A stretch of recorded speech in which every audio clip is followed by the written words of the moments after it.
साल 2005 राष्ट्रपति एपीजे अब्दुल कलाम अपनी 4 देशों की राजकीय यात्रा पर इस समय रूस की राजधानी मॉस्को में मौजूद हैं।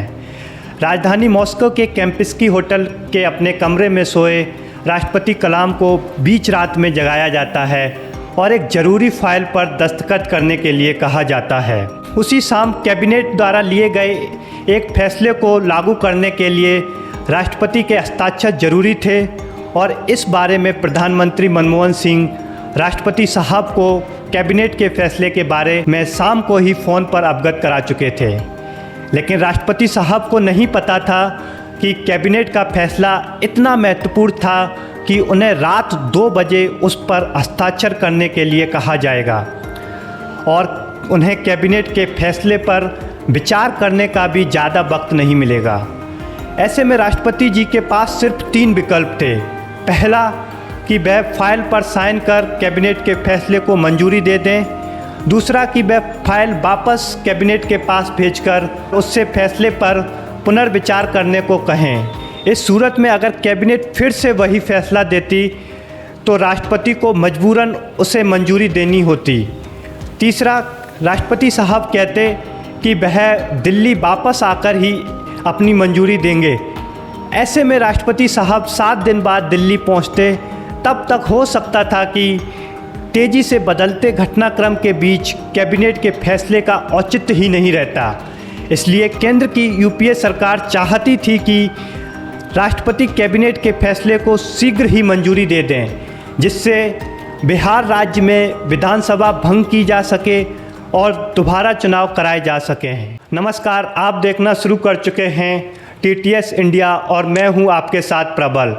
आज हम बात करेंगे 2005 में हुए बिहार विधानसभा चुनाव की और उससे उपजे संवैधानिक संकट की, जिसमें अपनी नैतिक जिम्मेदारी लेते हुए राष्ट्रपति कलाम राष्ट्रपति पद से इस्तीफा देने को अड़ जाते हैं और फिर प्रधानमंत्री मनमोहन सिंह के समझाने पर कि केंद्र की यूपीए सरकार खतरे में आ जाएगी और सरकार गिरने तक की नौबत आ सकती है, राष्ट्रपति कलाम इस्तीफा ना देने के लिए राजी होते हैं और इस तरह से यूपीए सरकार के ऊपर छाया संकट टलता है।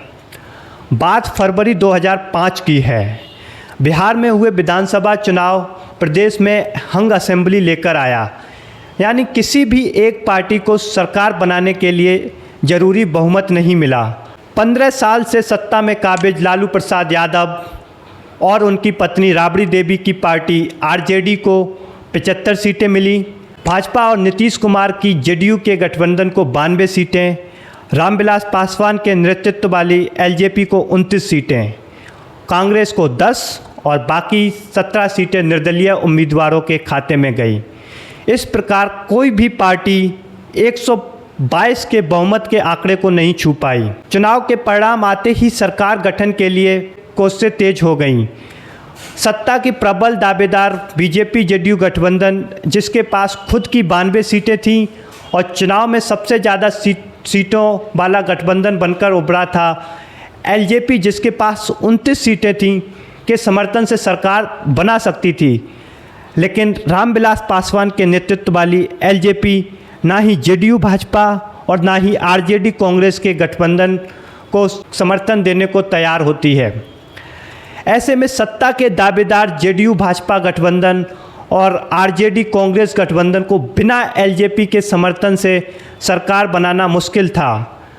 ऐसे में जब कोई भी दल सरकार बनाने के लिए ज़रूरी संख्या नहीं जुटा पा रहा था, तब राज्यपाल बूटा सिंह ने जब तक कोई भी दल ज़रूरी संख्या जुटाकर सरकार बनाने का दावा पेश नहीं करता, तब तक के लिए राज्य में राष्ट्रपति शासन लगाने और विधानसभा निलंबन में रखने के लिए केंद्र को सिफारिश भेज दी।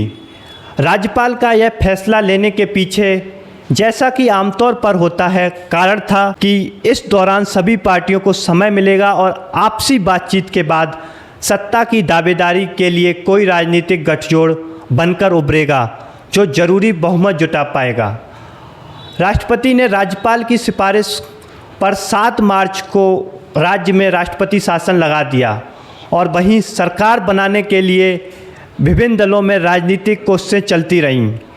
कहानी में अगला महत्वपूर्ण तब आया जब राज्यपाल बूटा सिंह 27 अप्रैल को अपनी रिपोर्ट केंद्र को भेजकर अवगत कराते हैं कि जेडीयू भाजपा गठबंधन सरकार बनाने के लिए विधायकों की खरीद फरोख्त कर रहा है। और इस रिपोर्ट के लगभग एक महीने बाद 21 मई को राज्यपाल बूटा सिंह केंद्र को फिर से एक रिपोर्ट भेजते हैं जिसमें जेडीयू द्वारा एलजेपी विधायकों की खरीद फरोख्त की जानकारी देते हैं, जिसके कारण एक विधायक जेडीयू में शामिल हो गया है और 16-17 विधायक प्रलोभन में जेडीयू में शामिल होने वाले हैं। राज्यपाल की रिपोर्ट में विधायकों की खरीद फरोख्त को जनमत का अपमान मानते हुए विधानसभा भंग करने और चुनाव दोबारा कराने की सिफारिश करते हैं। राज्यपाल की इस रिपोर्ट के आधार पर प्रधानमंत्री मनमोहन सिंह की अध्यक्षता वाली केंद्रीय कैबिनेट बिहार में विधानसभा भंग कर दोबारा चुनाव करने का निर्णय करती है और फैसला राष्ट्रपति की मंजूरी के लिए भेज देती है। विधानसभा भंग होते ही भाजपा गठबंधन जो सरकार बनाने की कोशिश में जुटा था, राज्य भर में प्रदर्शन के लिए सड़कों पर उतर पड़ा। एक तरफ जेडीयू भाजपा सड़कों पर प्रदर्शन कर रहा था, वहीं दूसरी तरफ वह मामले को कानूनी चुनौती देते हुए सुप्रीम कोर्ट पहुंच गया था। कोर्ट में 4 याचिकाएं दायर होती हैं। याचिकाकर्ताओं की दलील थी कि चुनाव के बाद विधानसभा की अभी एक भी बैठक नहीं होने के कारण विधानसभा अभी अस्तित्व में ही नहीं आई है और बिना अस्तित्व में आई विधानसभा को भंग करने का अधिकार राष्ट्रपति के पास नहीं है तथा राज्यपाल सिर्फ संदेह के आधार पर कि सरकार बनाने के लिए विधायकों की खरीद फरोख्त की जा रही है, विधानसभा भंग करने की सिफारिश नहीं कर सकते हैं। एक तरफ कोर्ट में विधानसभा भंग करने के राष्ट्रपति के फैसले को सुप्रीम कोर्ट में चुनौती दी जा चुकी थी और मामले की सुनवाई अभी शुरू होने को थी। वहीं दूसरी तरफ चुनाव आयोग विधानसभा भंग होने पर दोबारा चुनाव कराने की तैयारी में जुट गया था और 3 सितंबर 2005 को चुनाव आयोग राज्य में चुनाव की तारीख घोषित कर देता है। 18 अक्टूबर से शुरू होने वाला चुनाव 4 चरणों में होकर 19 नवंबर को वोटों की गिनती होनी थी। इन दोनों प्रक्रियाओं के बीच यानी सुप्रीम कोर्ट और चुनाव आयोग की प्रक्रिया के बीच कानूनी टकराव की स्थिति पैदा हो गई। राष्ट्रपति के जिस फैसले को यानी विधानसभा भंग करने के फैसले के कारण चुनाव कराए जा रहे थे, सुप्रीम कोर्ट में उसी फैसले को चुनौती दी जा चुकी थी पर सुनवाई अभी बाकी थी। ऐसे में अगर कोर्ट का फैसला आता कि राष्ट्रपति का विधानसभा भंग करने और दोबारा चुनाव कराने का फैसला असंवैधानिक है और अभी पुरानी विधानसभा ही अस्तित्व में है, तब फिर राज्य में दोबारा चुनाव से चुनकर आई विधानसभा का क्या होता। दोबारा हुए चुनाव में हो सकता था कि उस पार्टी को कम सीट मिले जो पहले सरकार बनाने के नज़दीक थी। इन सभी सवालों के बीच सुप्रीम कोर्ट जल्दी से 6 दिनों में 29 सितंबर को सुनवाई पूरी करता है। सुनवाई के अंतिम दिन कोर्ट टिप्पणी करता है कि वह अपना फैसला देने की तारीखों के विषय में कहना चाहता है कि मामले की गंभीरता को देखते हुए वह 18 अक्टूबर यानी चुनाव की तारीखों से पहले अपना फैसला नहीं सुना सकता है, परंतु जरूरी पड़ने पर वह संक्षिप्त फैसला जारी कर सकता है और फिर विस्तृत फैसला बाद में जारी करेगा। इसी बीच सुप्रीम कोर्ट दशहरा की छुट्टी से पहले 7 अक्टूबर को एक संक्षिप्त फैसला जारी करता है जिसमें वह राष्ट्रपति के विधानसभा भंग और दोबारा चुनाव करने के फैसले को असंवैधानिक करार देता है।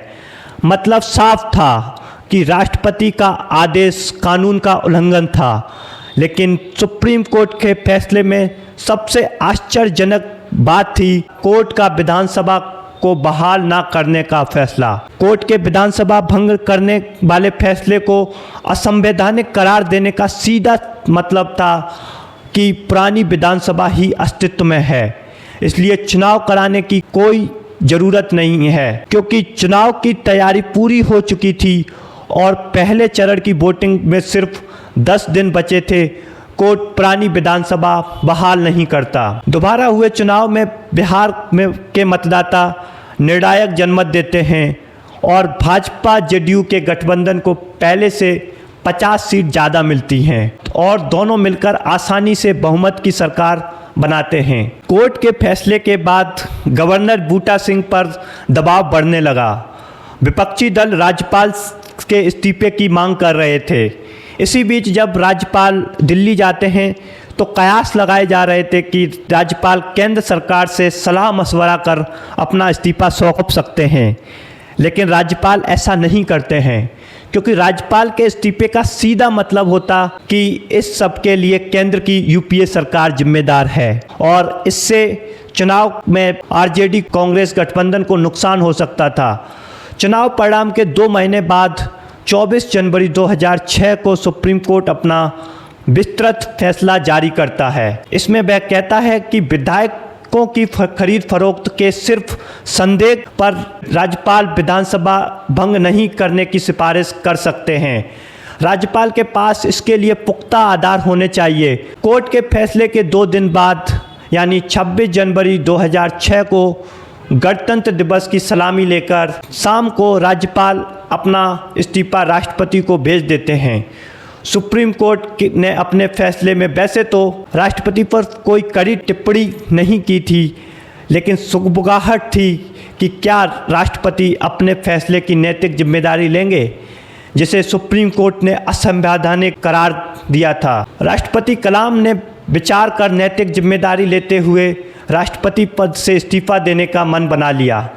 इस बाबत उन्होंने अपने बड़े भाई और नज़दीकी लोगों से सलाह मशवरा कर त्यागपत्र तैयार कर लिया था। अंत में प्रधानमंत्री मनमोहन सिंह के समझाने पर उन्होंने इस्तीफा ना देने का निर्णय किया। प्रधानमंत्री ने समझाया कि राष्ट्रपति के इस हालात में इस्तीफा देने से केंद्र की यूपीए सरकार के गिरने की नौबत आ सकती है और इस तरह एक राजनीतिक और संवैधानिक घटनाक्रम का पटाक्षेप होता है, जिसमें एक राज्यपाल को अपना पद छोड़ना पड़ा और आंच राष्ट्रपति के पद तक पहुंचती है। इस चुनाव के साथ खत्म होता है 1990 के दशक से चल रहे लालू राज का अंत और शुरू होता है नीतीश बाबू का राज, जो 1 साल बीच में छोड़ दे तो लगातार 2005 से आज तक बरकरार है। इसी के साथ अंत होता है आज के हमारे एपिसोड का और आप देख रहे थे TTS इंडिया। धन्यवाद।